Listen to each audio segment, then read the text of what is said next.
Hello, कैसे हो? उम्मीद करते हैं आप अच्छे से होंगे। आप सभी को एक प्यारी सुबह का गुड मॉर्निंग। और उसके बाद अपन चलते हैं अपने टॉपिक पर। आज देखो, अपन जो पुराना प्रश्न पत्र हल करने वाले वो आपके जूनियर अकाउंटेंट वाला है। कौन सा है? जूनियर अकाउंटेंट का, जो कि 2013 के अंदर हुआ था। ठीक है, जूनियर अकाउंटेंट का वैसे रिजल्ट तो आया नहीं है कि सीईटी में भी कितने गुना, 15 गुना लेने की कहा था, लेकिन अभी एक नोटिस जारी किया था आरएसएसबी बोर्ड ने। उसमें एग्ज़ाम सेंटर मांगे थे। ठीक है, और उसमें बच्चों की जो आपकी क्वांटिटी लिखी हुई केवल 90,000 लिखी हुई। कितनी लिखी हुई? 90,000। तो इससे देखो आधा अपना कन्फ्यूज़न क्लियर हो गया कि 90,000 को ही पास किया जाएगा। भाई 15 गुना में कितने को लेंगे? 90,000 को ही लेंगे। ठीक है भाई, 6,000 लगभग आपकी 6,000 सीटें हैं, तो उसको 15 से गुणा कर लो तो 15 90 हो जाएगा आपका। 15 छक्का 90, यानी 90,000 को ही पास किया जाएगा। ठीक है, ये तो इसमें क्लियर हो गया। अब मेरिट क्या रहने वाली है, देखो इसका अनुमान तो अभी पता नहीं, रिजल्ट आने के बाद ही पता पड़ेगा कि कितने नंबर वाले क्वालिफाई है। ठीक है, और इसमें बस एक बात तो कंफर्म है कि जो 200 से प्लस है ना, वो तो पक्की तैयारी करें। ये 200 से प्लस वालों के तो पूरे पूरे चांसेस है कि उनका तो हो ही जाएगा। ठीक है, बाकी का देखो रिजल्ट के बाद कुछ भी फेरबदल हो सकता है, अपन अनुमान नहीं लगाते। मैं कह दूँ 180 जाएगी, फिर 190 चली जाती कि सर आपने 180 बताया था, तो ऐसा नहीं है। आप अगर अच्छे से तैयारी कर रहे हो और आपको कॉन्फिडेंस है कि भाई मेरा हो जाएगा, तो आप तैयारी को कंटिन्यू करें। आज में जो है जूनियर अकाउंटेंट का जो आपका फर्स्ट पेपर है, उसमें आपके जो राजस्थान जीके के 25 क्वेश्चन पूछे जाते हैं। बहुत इंपॉर्टेंट सेशन है। उन्हीं 25 क्वेश्चन को अपन चर्चा करेंगे, और उनके इर्द गिर्द जो वापस से सवाल बनने वाले हैं उन पे भी अपन चर्चा करने वाले हैं। तो चलते हैं सीधा अपन राजस्थान जीके पर ही देख लेते हैं। राजस्थान जीके आपकी कहाँ है? तो ये आपकी इंग्लिश चल रही है, ये आगे आपकी राजस्थान जीके। यहाँ से स्टार्ट है आपका राजस्थान जीके। Clear guys? तो पहला सवाल आपके सामने है, तो शुरू करते हैं। पहले सवाल को देख लेते हैं।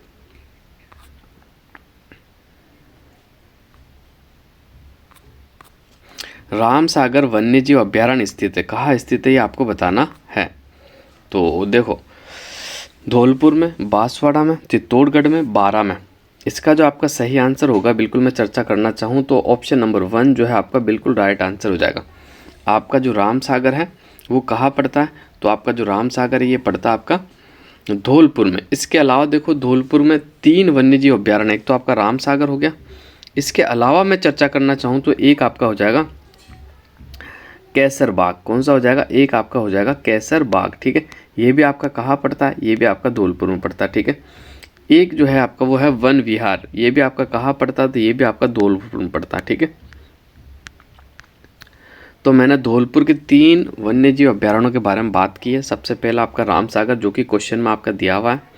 उसके बाद मैंने बताया आपको कैसर बाग, उसके बाद मैंने बताया वन विहार। ये तीनों ही आपके कहाँ पड़ते हैं? तो ये आपके धौलपुर के अंदर पड़ते हैं।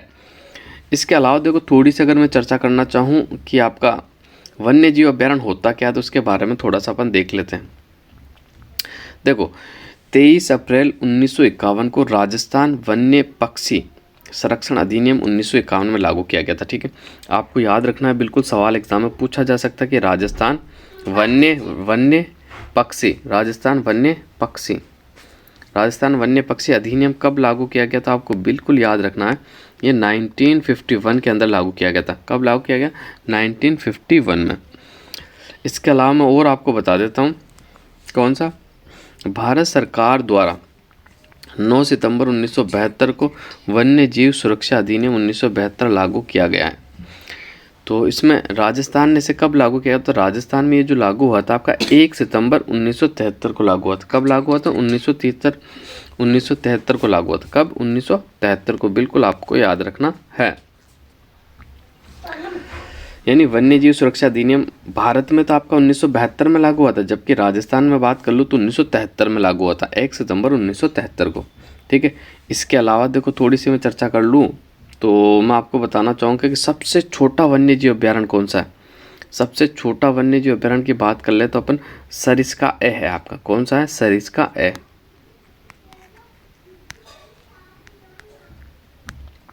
जबकि सबसे बड़ा जो राष्ट्रीय उद्यान, वो राष्ट्रीय वन्य जीव अभ्यारण्य कौन सा है? तो राष्ट्रीय मरु उद्यान आपका। ठीक है, राष्ट्रीय मरु उद्यान जो कि जैसलमेर बाड़मेर में पड़ता है। कहाँ पड़ता है? राष्ट्रीय मरु उद्यान जो कि कहाँ पड़ता है? जैसलमेर और बाड़मेर में। 3100 62 किलोमीटर में फैला हुआ। ठीक है, बिल्कुल आपको याद रखना है।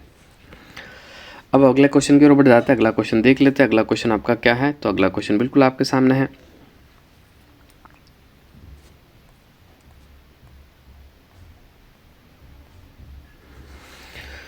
राजस्थान में 50% से अधिक वन क्षेत्र किस श्रेणी में सम्मिलित हैं? आरक्षित, सुरक्षित, अवर्गीकृत और सामाजिक वन की। तो 52 का जो आपका बिल्कुल राइट आंसर हो जाएगा सुरक्षित वन क्षेत्र। ऑप्शन नंबर 2 जो है आपका बिल्कुल राइट आंसर हो जाएगा। अब देखो, पहले तो आपको पता होना चाहिए कि प्रशासनिक दृष्टि से जो वनों का वर्गीकरण है वो 3 भागों में बांटा गया राजस्थान में। एक तो आपका आरक्षित, दूसरे की बात कर लो तो सुरक्षित, और तीसरे की बात कर लो तो अवर्गीकृत। कौन सा? अवर्गीकृत। ठीक है, एक तो आरक्षित हो गया, एक सुरक्षित हो गया, एक अवर्गीकृत हो गया। यानी प्रशासनिक दृष्टि से राजस्थान में वनों को 3 भागों में बांटा गया है। ठीक है, इसके अलावा देखो, सबसे पहले मैं बात करना चाहूँगा आरक्षित वन, यानी आपके रिजर्व्ड फॉरेस्ट है, ये क्या होता है? तो आरक्षित वन राजस्थान में कुल वनों का, देखो नवीनतम वन रिपोर्ट बता रहा हूँ, ये तो सवाल आपका 2011 वाली रिपोर्ट के अनुसार पूछा है। मैं बात कर रहा हूँ 2021 की रिपोर्ट की। तो आरक्षित वनों का राजस्थान में कुल क्षेत्रफल जो है वो 12,176 किलोमीटर है। कितना? 12,176 किलोमीटर। और कुल प्रतिशत की बात कर लो तो 37.05 है। कितना? 37.05 आरक्षित वन। ठीक है, और इन वनों पे देखो पूरा सरकारी नियंत्रण होता है। ठीक है, इनमें दोहन बिल्कुल मना है, ना तो आप गाय भैंसे चरा सकते हो, ना ही यहाँ से आप लकड़ियाँ काट सकते हो। और सर्वाधिक आरक्षित वनों की बात कर लो तो राजस्थान के कौन से ज़िले में है, तो आपको बिल्कुल याद रखना है, राजस्थान के उदयपुर ज़िले में सबसे ज़्यादा आरक्षित वन आपके पाए जाते हैं। अब मैं बात कर लेता हूँ थोड़ी सी सुरक्षित वन। देखो,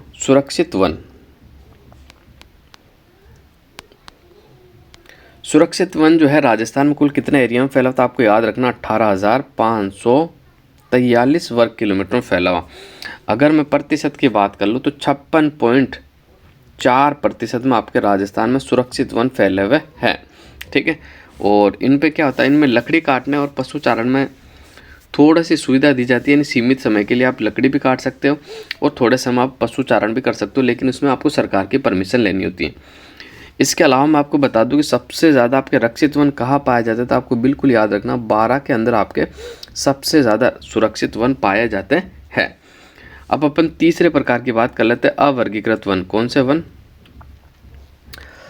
अवर्गीकृत। ठीक है, अवर्गीकृत वनों की मैं बात कर लूँ तो राजस्थान में आपको पता है 2,144 वर्ग किलोमीटर फैला हुआ है।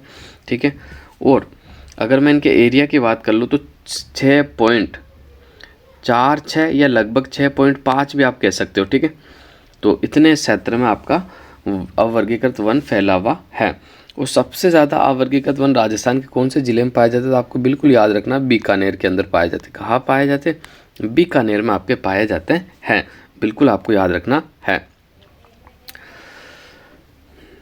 आगे बढ़ जाते हैं, अगला क्वेश्चन की बात कर लेते हैं। 2011 की जनगणना के अनुसार राजस्थान में नगरीय जनसंख्या का प्रतिशत है, तो इसके बारे में अपन थोड़ी सी चर्चा करना चाहेंगे। देखो, 2011 के अनुसार राजस्थान की जनसंख्या कितनी है, तो अंतिम आंकड़ों के अनुसार 6.85 करोड़। बिल्कुल आपको याद रखना। ठीक है, और राजस्थान का लिंगानुपात कितना है, तो 928 आपका। ठीक है, 200 नहीं, 928 है ना। अब मैं बात कर लेता हूँ नगरीय जनसंख्या की।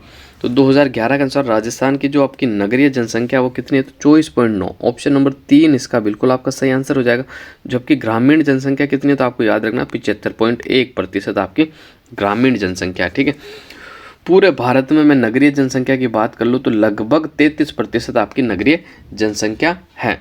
और जबकि ग्रामीण जनसंख्या की बात कर लूँ पूरे भारत का बता रहा हूँ, तो आपको याद रखना कितना, बिल्कुल 67% आपकी ग्रामीण जनसंख्या है। यानी 2/3 जनसंख्या तो आपकी ग्रामीण है, 1/3 आपकी शहरी जनसंख्या। अब देखो, राजस्थान के जनगणना 2011 में मैं सबसे ज़्यादा जनसंख्या वाले ज़िलों की थोड़ी सी बात करना चाहूँगा कि भी राजस्थान में सबसे ज़्यादा जनसंख्या वाले कौन कौन से ज़िले, तो आपको याद रखना सबसे पहले आपका जयपुर। राजस्थान में जयपुर की जनसंख्या पूरे राजस्थान में सभी ज़िलों में से सबसे ज़्यादा है। उसके बाद आता आपका जोधपुर। ठीक है, उसके बाद आता आपका अलवर, उसके बाद आता आपका नागौर, उसके बाद आता आपका उदयपुर। ठीक है, तो ये 5 जिले ऐसे हैं जो जनसंख्या सबसे ज़्यादा है, जयपुर, जोधपुर, अलवर, नागौर और उदयपुर, ठीक है। और सबसे न्यूनतम जनसंख्या वाले 5 जिलों की अगर मैं बात कर लूँ तो आपको याद रखना, देखो जैसलमेर, उसके बाद आपका प्रतापगढ़, प्रतापगढ़ के बाद आपका सिरोही, सिरोही के बाद आपका बूंदी, बूंदी के बाद आपका राजसमंद, ठीक है। ये 5 जिले हैं जहाँ पर न्यूनतम जनसंख्या है। वापस से बता देता हूँ, जैसलमेर, प्रतापगढ़, सिरोही, आपका बूंदी और राजसमंद, ठीक है। तो अब बढ़ते हैं अगले क्वेश्चन की और अगला क्वेश्चन देख लेते हैं। अगला क्वेश्चन बहुत शानदार है। निम्नलिखित में से कौन सा एक राजस्थान में सीमेंट उद्योग का केंद्र नहीं है? गोटन, मोडक और आपका ब्यावर। तो देखो ये तीनों तो आपके सीमेंट उद्योग के केंद्र, लेकिन गुलाबपुरा ये आपका सीमेंट उद्योग का केंद्र नहीं है। तो इसका जो 54 यानी 54वें क्वेश्चन का राइट आंसर हो जाएगा गुलाबपुरा, आपका बिल्कुल राइट आंसर हो जाएगा। अब देखो यहाँ से वापस आपके सवाल कैसे बन सकते हैं। सबसे पहले तो देखो सवाल बन भी चुका है और वापस से बन सकता है। मैं वापस बताता हूँ आपको कि भाई राजस्थान में सर्वप्रथम सीमेंट फैक्ट्री कहाँ, कौन से जिले में स्थापित की गई थी? आपको याद रखना बूंदी के अंदर स्थापित की गई थी। कहाँ? बूंदी के अंदर। कब स्थापित की गई थी? आपको याद रखना 1915, ठीक है। और कौन से स्थान पर? बूंदी में कौन से स्थान पर? तो आपको याद रखना लाखेरी के अंदर। कहाँ?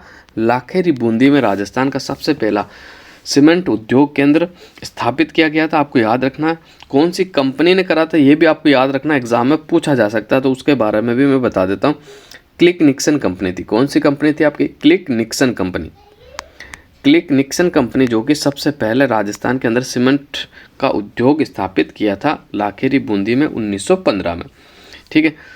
उसके बाद देखो मैं दक्षिण एशिया के सबसे बड़े कारखाने की बात कर लूँ जो कि कब स्थापित किया गया था, तो आपको याद रखना इस भी ये जयपुर में स्थापित किया गया था, ठीक है।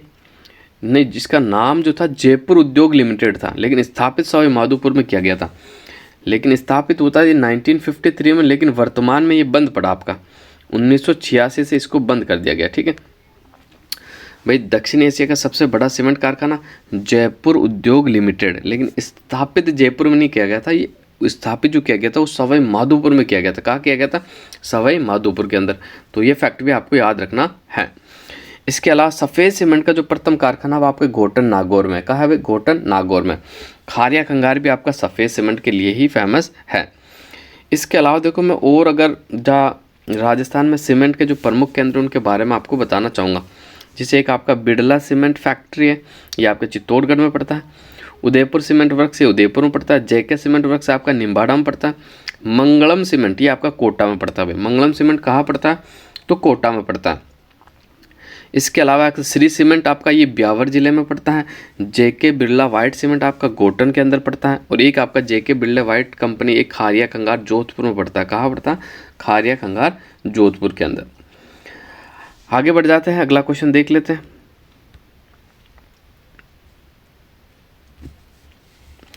14वीं विधानसभा में महिला सदस्यों की संख्या है। तो देखो 14वीं विधानसभा तो निकल गई, अब 15वीं भी निकलने वाली है। अब 16वीं विधानसभा के चुनाव आपके सामने है, ठीक हो।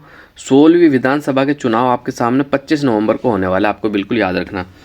और मैं बात कर लूँ 15वीं विधानसभा में राजस्थान में कुल कितनी महिलाएं थी, तो आपको याद रखना 27 महिलाएं थी। कितनी? 27 आपकी महिलाएं थी, ठीक है। उसमें मैं बात कर लूँ तो 15 तो आपकी कांग्रेस की थी, 10 आपकी बीजेपी की थी, एक आपके रालोपा की थी, एक आपकी निर्दलीय थी, ठीक है। तो 27 जो महिला विधायक थी वो आपके 15वीं विधानसभा के अंदर थी। अगले क्वेश्चन की बात कर लेता हूँ। अगला क्वेश्चन जो कि आपके सामने भी है, व्यक्ति समूह को इंगित कीजिए जिनमें 3 या 3 से अधिक अवसरों पर राजस्थान के मुख्यमंत्री पद पर शपथ ली थी। तो इसमें देखो मोहनलाल सुखाड़िया लगातार 4 बार रहे थे, हरिदेव जोशी आपके 3 बार रहे थे, भैरू सिंह शेखावत आपके 3 बार रहे थे। देखो मोहनलाल सुखाड़िया की मैं बात कर लूँ तो ये सबसे पहले जो बने थे, आपको याद रखना 1954 में बने थे। कब बने थे? 1954 के अंदर। 1954 से लेकर कब तक रहते हैं? 1971 तक रहते हुए 4 बार लगातार राजस्थान के मुख्यमंत्री, एकमात्र मुख्यमंत्री आपके मोहनलाल सुखाड़िया, और सर्वाधिक अवधि तक मुख्यमंत्री रहने वाले भी आपके मोहनलाल सुखाड़िया ही है। इनके अलावा देखो मैं बात कर लेता हूँ, देखो पहला राष्ट्रपति शासन जो लगा था ना वो इनके कार्यकाल के अंदर ही लगा था 1967 में। राजस्थान में आपको पता है 4 आपके राष्ट्रपति शासन लगे थे, ठीक है। कौन कौन सा? एक तो आपका 1967 वाला, एक 1977, 1980, 1992। इसके बाद मैं बात कर लेता हूँ आपके हरिदेव जोशी की। तो हरिदेव जोशी आपके सबसे पहले जो बने थे 1973 से 1977 में। कब बने थे पहली मरतबा? 1973 से 77। दूसरी मरतबा मैं बात कर लूँ तो दूसरी मरतबा जो बने थे कब बने थे, तो आपको बिल्कुल याद रखना, ये बने थे आपके 1985 से 1988, 1985 से लेकर 1988 के मध्य, ठीक है। तीसरी बार जो बना था आपको बिल्कुल याद रखना, आपको तीसरी बार 1989 से 90, 1989 से 90, ये 3 मरतबा बने थे। कौन? आपके हरिदेव जोशी। सबसे पहले 1973 से 77, फिर 1985 से 88, फिर 1989 से 90। लेकिन एक बार भी उन्होंने पूरा कार्यकाल यानी 5 साल का कार्यकाल कंप्लीट नहीं करा था, ठीक है। इसके अलावा मैं बात कर लेता हूँ, देखो भैरू सिंह शेखावत भी 3 बार बने थे। सबसे पहले जो बने थे भैरू सिंह शेखावत कब बने थे, तो आपको बिल्कुल याद रखना, सबसे पहली मरतबा जो बने थे आपके भैरू सिंह शेखावत, ये कब बने थे? तो भैरू सिंह शेखावत सबसे पहले बने थे 1977 से 80 के मध्य। कब? 1977 से 80 के मध्य। सर्वप्रथम जब इसमें आपका जो दूसरा जो राष्ट्रपति शासन लगा था, इन्हीं के कार्यकाल के अंदर लगा था। इसके अलावा फिर दूसरी बार कब बने थे, तो आपको बिल्कुल याद रखना, दूसरी बार जो बने थे ये कब बने थे? ये दूसरी बार 1990 से 1992 के मध्य बने थे। कब बने थे? 1990 से लेकर 1992। फिर तीसरी मरतबा की मैं बात कर लूँ तो तीसरी मरतबा जो बने थे पूरा 1993 से लेकर 1998 तक, 1993 से लेकर 1995 तक, सॉरी 98 तक, है ना। 3 मरतबा इन्होंने भी आपका राजस्थान के मुख्यमंत्री रह चुके हैं भैरू सिंह शेखावत, और तीसरी मरतबा इन्होंने पूरा कार्यकाल किया था 5 साल का, ठीक है। तो अब बढ़ते हैं अगले क्वेश्चन की, और अगला क्वेश्चन देख लेते हैं। आपका अगला क्वेश्चन क्या है? ये आपका वही क्वेश्चन है जो इंग्लिश में दिए हुए, पहले हिंदी फिर इंग्लिश में। अब आपका 57, राजस्थान उच्च न्यायालय में न्यायाधीशों की अधिकतम संख्या है। तो मैं बात कर लूँ देखो कि अधिकतम संख्या कितनी है, तो देखो वर्तमान की बात कर लूँ तो अधिकतम जो संख्या है कितनी हो सकती है? 50 हो सकते हैं, लेकिन वर्तमान में कितना है? 34 मुख्य न्यायाधीश है, ठीक है। 50 तो अधिकतम मुख्य न्यायाधीशों की संख्या हो सकती है, लेकिन वर्तमान में कार्य जो कर रहे हो कितने कर रहे हैं? तो 34 कर रहे हैं, ठीक है। 57 का आपका ये पुराना आंकड़ा हो गया, नया आंकड़ा आपको बिल्कुल याद रखना है। अगला क्वेश्चन देखते हैं, राजस्थान सरकार में निम्नलिखित में से कौन सी योजना विशेषतः सामाजिक सुरक्षा से जुड़ी हुई है, ये आपको बताना है। तो देखो इसके बारे में बता देता हूँ, ये आपके ऑप्शन नंबर 4 पन्नाधाई जीवन अमृत योजना जो है ये आपके सामाजिक सुरक्षा से जुड़ी हुई है, ठीक है। इसमें क्या होता है, जो गरीबी रेखा से नीचे जीवन यापन करने वाले जो परिवार होते हैं ना, उन्हें बीमा का लाभ दिया जाता था, ठीक है। और ये जो शुरू हुई थी, कब हुई थी, तो आपको याद रखना 14 अगस्त 2006 को शुरू हुई थी। कब? 14 अगस्त 2006 को आपकी ये जो योजना है पन्नाधाई जीवन अमृत योजना शुरू हुई थी। आगे बढ़ते हैं, अगला क्वेश्चन देखते हैं। अध्यक्ष के अतिरिक्त आरपीएससी यानी राजस्थान लोक सेवा आयोग के सदस्य की संख्या अधिकतम हो सकती है, कितनी हो सकती है, तो आपको याद रखना है। तो अध्यक्ष को छोड़ देते तो केवल 7 हो सकती है। ऑप्शन नंबर 3 जो है आपका बिल्कुल राइट आंसर हो जाएगा। अध्यक्ष को इसमें जोड़ लेते हैं तो 8 हो जाती है, ठीक है। क्योंकि एक अध्यक्ष और 7 सदस्य है तो टोटल कितना हो जाएगा आपका? 8 हो जाएगा। लेकिन इनका अध्यक्ष के अतिरिक्त कहाँ है, तो अध्यक्ष के अतिरिक्त कितने सदस्य हो सकते हैं? 7 हो सकते हैं, और अध्यक्ष को भी शामिल कर लिया जाए तो 8 आपके हो सकते हैं, बिल्कुल आपको याद रखना। और देखो राजस्थान में जो आरपीएससी है इसकी जो स्थापना हुई थी आपको कब हुई थी, तो आपको याद रखना 20 अगस्त 1949 को हुई थी। कब? 20 अगस्त 1949 को हुई थी, बिल्कुल आपको याद रखना है। और इसके अध्यक्ष और सदस्यों का जो कार्यकाल होता है वो 6 वर्ष या 62 वर्ष की उम्र तक होता है। जो भी पहले हो या तो कार्यकाल पूरा कर ले या फिर 62 वर्ष पहले हो जाए। और वर्तमान में मैं आरपीएससी के चेयरमैन की बात कर लूँ तो आपका संजय कुमार सौत्रिय है। कौन है भाई? संजय कुमार सौत्रिय। सवाल एग्जाम में बन सकता है, संजय कुमार सौत्रिय, ठीक है। जबकि मैं बात कर लूँ आरएसएसबी बोर्ड के अभी नए आपके अध्यक्ष बने, कौन बने, तो आपको याद रखना आलोक राज बने। कौन बने भाई? आलोक राज, बिल्कुल आपको याद रखना है। और मैं बात कर लूँ राजस्थान के लोकायुक्त की, तो राजस्थान के जो लोकायुक्त है वो कौन है, तो वो आपके कौन है? पीके लोहरा, पीके लोहरा। जबकि मैं बात कर लूँ वर्तमान राजस्थान के मानवाधिकार आयोग के अध्यक्ष की, कौन है, तो जीके व्यास। कौन है? गोपाल कृष्ण व्यास, जीके व्यास। ठीक है, बिल्कुल आपको याद रखना। ये तो आपके लोकायुक्त हो गए, ये आपके मानव अधिकार आयोग के अध्यक्ष हो गए।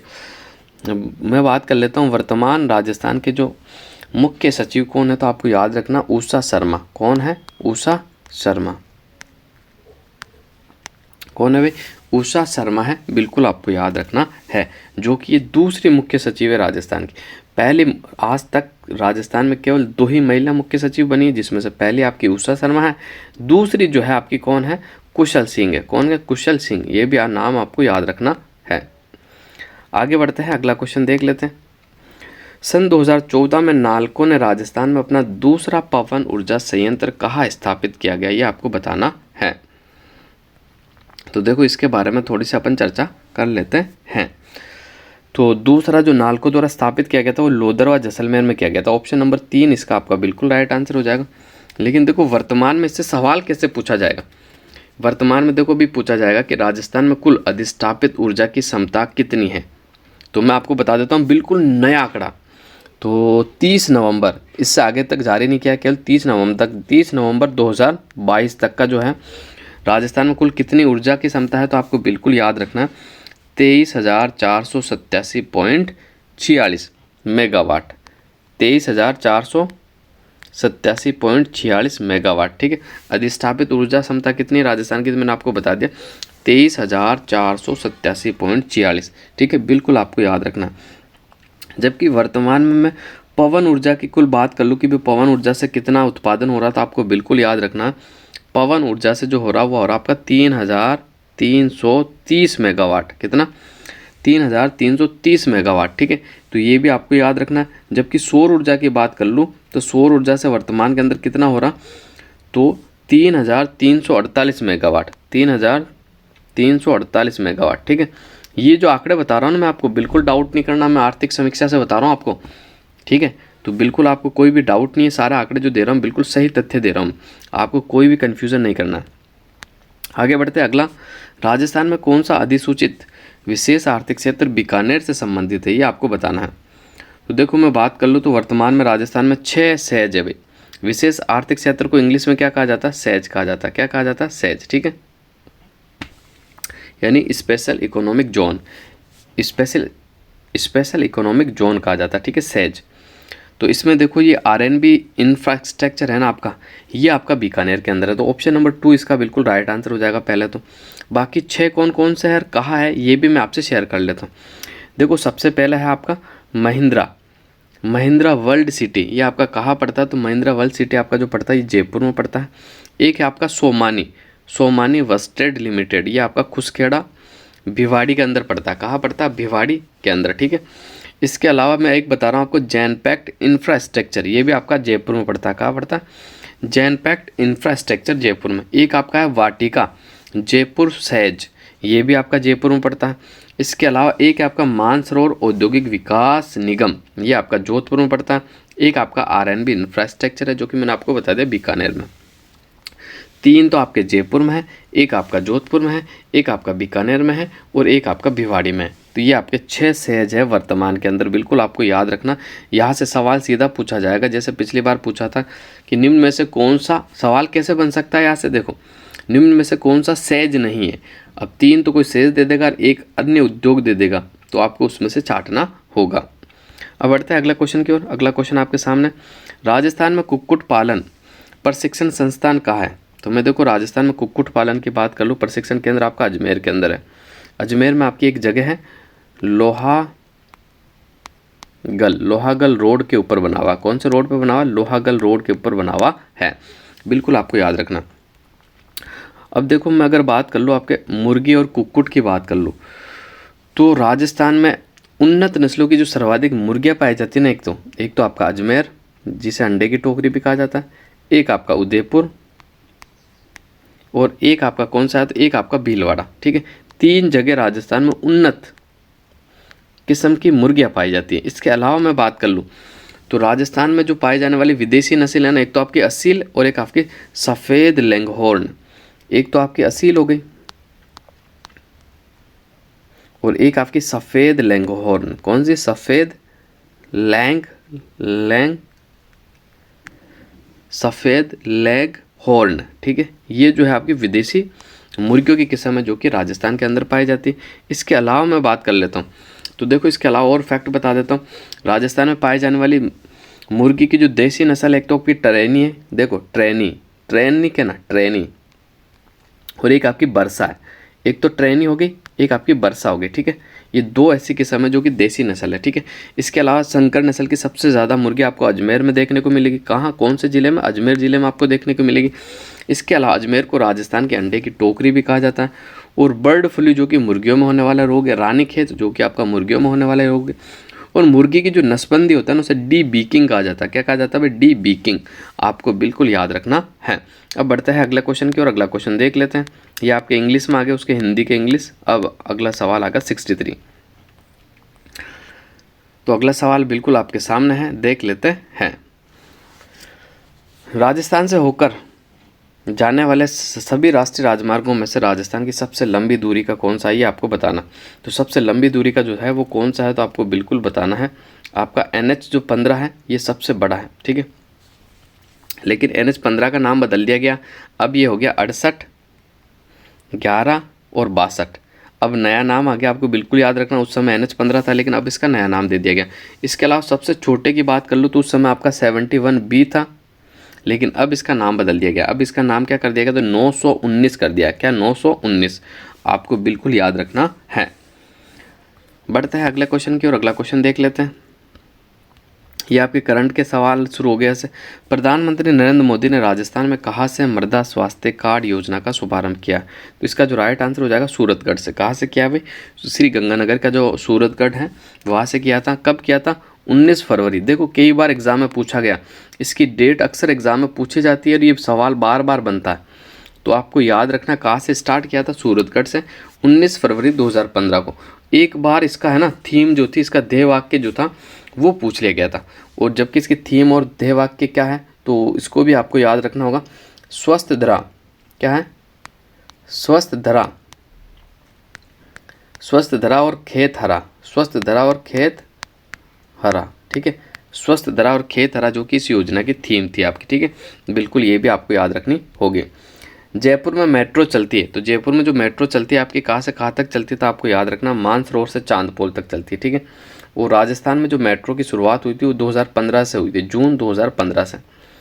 आगे बढ़ते हैं। श्री मिठालाल मेहता को किस श्रेणी में पद्मश्री से अलंकृत किया गया था? तो इसका जो राइट आंसर हो जाएगा सामाजिक कार्य के लिए। कौन सा सुमेलित नहीं है? अभिजीत गुप्ता शतरंज, Navneet Gautam football, Krishna Poonia discus throw, Surbhi Mishra squash. तो ऑप्शन नंबर 2 नवनीत गुप्ता का संबंध कबड्डी से, फुटबॉल से नहीं है। राजस्थान में राष्ट्रीय खाद्य सुरक्षा अधिनियम कब लागू किया गया? 2 अक्टूबर 2013 को। ऑप्शन नंबर 2 जो है आपका बिल्कुल राइट आंसर हो जाएगा। हाल ही में किसे केंद्रीय सतर्कता आयुक्त के पद पर नियुक्त किया गया? उस समय जो किया गया था वो राजीव धवन को किया, लेकिन वर्तमान में जो है सुरेश एन पटेल है। सुरेश एन पटेल, बिल्कुल आपको याद रखना, सुरेश एन पटेल, ठीक है। वर्तमान में कौन है? सुरेश एन पटेल। आगे बढ़ते हैं, अगला क्वेश्चन देख लेते हैं। पृथ्वीराज चौहान तृतीय के समकालीन चालुक्य शासक कौन था? तो इसका जो राइट आंसर हो जाएगा चालुक्य शासक गुजरात के जो कि भीमदेव द्वितीय थे। कौन थे? भीमदेव द्वितीय। आपको बिल्कुल याद रखना। और इन्होंने 1187 में आक्रमण भी किया था, लेकिन संधि हो गई थी फिर आगे, ठीक है। जगदेव जो परमार था उन्होंने संधि करवा दी थी पृथ्वीराज चौहान तृतीय और भीमदेव द्वितीय के मध्य। बिल्कुल आपको याद रखना। देखो पृथ्वीराज चौहान के काल के अंदर आपके 2 इंपॉर्टेंट युद्ध हुए जो कि बार बार एग्जाम में पूछे जाते हैं। एक तो हुआ था 1191 में, दूसरा आपका हुआ था 1192 में। इसे तराइन का पहला युद्ध कहते हैं, इसे तराइन का दूसरा युद्ध कहते हैं। तराइन के प्रथम युद्ध में आप कौन कौन लड़े थे? तो एक तो मोहम्मद गोरी, ठीक है, आपको याद रखना। दूसरा आपके पृथ्वीराज चौहान। तो पहले के अंदर तो पृथ्वीराज चौहान की विजय हुई थी, दूसरे युद्ध के अंदर मोहम्मद गोरी की विजय हुई थी, ठीक है। तो ये फैक्ट भी आपको बिल्कुल याद रखना है। वंश भास्कर के लेखक हैं, तो वंश भास्कर के जो लेखक है आपके कौन है? तो सूर्यमल मिश्रण है भाई। ऑप्शन नंबर 4 इसका बिल्कुल राइट आंसर हो जाएगा। इसके अलावा भी सूर्यमल मिश्रण के और ग्रंथ हैं, सवाल वहाँ से भी बन सकता है। वीर सतसी हुआ का, वल्लभ विलास हुआ, सतीरास हुआ, छंदमयूख हुआ, राम रंजाट हुआ, ये भी जो ग्रंथ है किनके हैं? तो बिल्कुल आपके सूर्यमल मिश्रण के हैं। 1857 के विद्रोह के प्रति मेवाड़ के महाराणा की क्या नीति थी, ये आपको बताना है। तो बिल्कुल ऑप्शन नंबर 2 अंग्रेजों का खूब भरपूर साथ दिया था। किनने? मेवाड़ के महाराणा उस समय कौन थे? तो स्वरूप सिंह थे। कौन थे भाई? स्वरूप सिंह, आपको बिल्कुल याद रखना है। आगे बढ़ते हैं, अगला क्वेश्चन देखते हैं। निम्नांकित में से कौन सा आभूषण कान में पहना जाता है? तो देखो इसमें जो राइट आंसर हो जाएगा ऑप्शन नंबर 3, टोटी जो है आपका कान में पहना जाता है। ये पेपर हुआ था 2013 में, और अभी 2021 वाला जो पेपर हुआ ना उसमें सेम सवाल आया था कि टोटी कहाँ पहना जाता है? कान में पहना जाता है। इसलिए मैं कहता हूँ कि क्वेश्चन बहुत सारे रिपीट होते हैं। आप क्लास के साथ जुड़िए और मैं कोशिश करूँगा कि आपको बेहतर से बेहतर कंटेंट उपलब्ध करवा सकूँ। अरावली के निम्नलिखित शिखरों में से सबसे नीचा शिखर कौन सा है, ये आपको बताना है। कुंभलगढ़, तारागढ़, सज्जनगढ़ और रघुनाथगढ़, इनमें से जो सबसे नीचा है वो तारागढ़ है। ठीक है, तारागढ़ की ऊंचाई की मैं बात कर लूँ तो 870 है भाई। कितनी? 870 किलोमीटर। ठीक है, और अजमेर ज़िले की जो सबसे ऊंची चोटी है वो भी आपका तारागढ़ है। अजमेर ज़िले की दूसरी सबसे ऊंची चोटी जो है वो नागपाड़ है, 795 किलोमीटर, जहाँ से लूनी नदी का उद्गम स्थल है। सज्जनगढ़ की मैं बात कर लूँ तो सज्जनगढ़ की जो ऊंचाई है कितनी है? तो 980 मीटर ऊंचा है। जबकि रघुनाथगढ़ की बात कर लूँ तो 1055 मीटर ऊंचा है। कुंभलगढ़ की मैं बात कर लूँ तो 1224 मीटर ऊंचा। कितना? 1224 मीटर ऊंचा है। बिल्कुल आपको याद रखना है। देखो इसके अलावा मैं और आपको बता देता हूँ कि राजस्थान का जो सबसे ऊंचा शिखर है वो गुरु शिखर है, जिसकी ऊंचाई 1722 है। फिर आपका शेर आता है 1597, फिर आपका दिलवाड़ा आता है 1442, फिर आपका जरगा आता है 1431। ठीक है, फिर आपका अचलगढ़ आता है 1380। तो ये राजस्थान की 5 जो सबसे ऊंची चोटियाँ उनके बारे में आपको बता दिया है। इसके अलावा अगर आप और अपनी बेहतर तैयारी करना चाहते हो तो मेरे इसी चैनल पर आरपीएससी के आपके 80+ पेपरों का सॉल्यूशन मिल जाएगा। जबकि आरएसएसबी बोर्ड की अगर कोई तैयारी कर रहा है, जो एग्ज़ाम लेता है, कोई सा भी एग्ज़ाम हो जो लेता हूँ, 100 से प्लस पेपर मैंने आपको करवा दिए।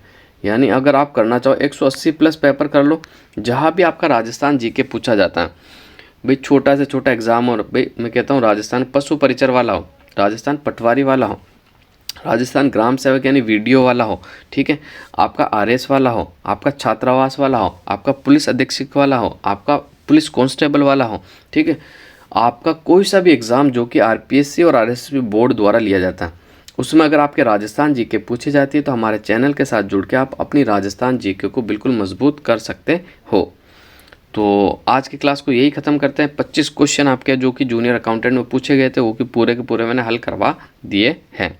तो मिलते हैं अगली क्लास में।